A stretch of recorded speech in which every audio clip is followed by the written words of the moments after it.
এই ডেঙ্গুর প্রকোপ যাতে আমরা প্রতিরোধ করতে পারি, প্রতিকার করতে পারি, এই জন্য মাননীয় প্রধানমন্ত্রী সারা বাংলাদেশে একযোগে আজকে এই 14ই মার্চ শনিবার আমাদের এই যত খাল রয়েছে, আমাদের জলাশয় রয়েছে, ড্রেন রয়েছে, আমাদের যে বাগানের যে টবগুলো রয়েছে, ছাদ বাগান রয়েছে, আমাদের টায়ার থেকে শুরু করে রাস্তাঘাটে বিভিন্ন ময়লা আবর্জনা স্তূপ হয়ে থাকে, যেখানে এই ডেঙ্গু মশা লার্ভা তৈরি হয় এবং এই মশা পরবর্তীতে একটা মহামারী আকারে বা প্রকোপ আকারে দেখা দেয়। তো সেটি আগে থেকেই যাতে আমরা প্রতিরোধ করতে পারি, সেজন্য মাননীয় প্রধানমন্ত্রীর নেতৃত্বে আজকে সারা বাংলাদেশে একযোগে একটা সমন্বিত কর্মসূচি হিসেবে এই ডেঙ্গু প্রতিরোধ এবং প্রতিকারের জন্য আমাদের অভিযান কর্মসূচি পরিচালিত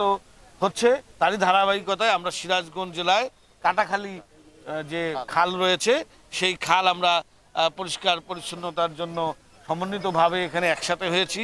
এখানে আমাদের যারা পরিষ্কার পরিচ্ছন্নতা কর্মী, বিভিন্ন স্বেচ্ছাসেবী সংগঠন, রাজনৈতিক নেতৃবৃন্দ, স্কাউটস, বিএনসিসি, আমাদের প্রতিনিধি, রেড ক্রিসেন্ট, আমাদের নেতৃবৃন্দ সবাই আমরা একসাথে হয়েছি।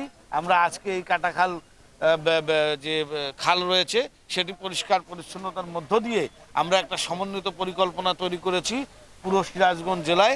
আমরা এটা প্রত্যেক শনিবার সপ্তাহের আমরা এই কর্মসূচি পরিচালনা করব, যাতে আমরা এই জেলার ডেঙ্গু প্রতিরোধ এবং প্রতিকার করতে পারি। পরিষ্কার পরিচ্ছন্ন ইমানের অঙ্গ। আসলে প্রতিটা কাজই ভালো ভালো কাজ ইবাদত। তো আজকে আমাদের জেলা প্রশাসক মহোদয়ের নেতৃত্বে আমরা যত সংগঠন আছি সবাই, রাজনীতিবিদ সহ সকলেই মিলে আমরা এই পরিষ্কার পরিচ্ছন্নতার অংশগ্রহণ করেছি। আপনারা জানেন যে আমরা দীর্ঘদিন ধরে এই পরিষ্কার পরিচ্ছন্ন অভিযান চালিয়ে যাচ্ছি।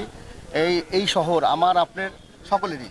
আমরা সবাই মিলে যদি পরিষ্কার পরিচ্ছন্ন থাকি, যেমন পরিষ্কার পরিচ্ছন্ন ইমানের অঙ্গ, আল্লাহও যেমন খুশি হবে এবং আমরা যারা শহরবাসী আছি, জেলাবাসী আছি, আমাদেরও আল্লাহ ভালো রাখবে এবং আমরা ভালো থাকবো।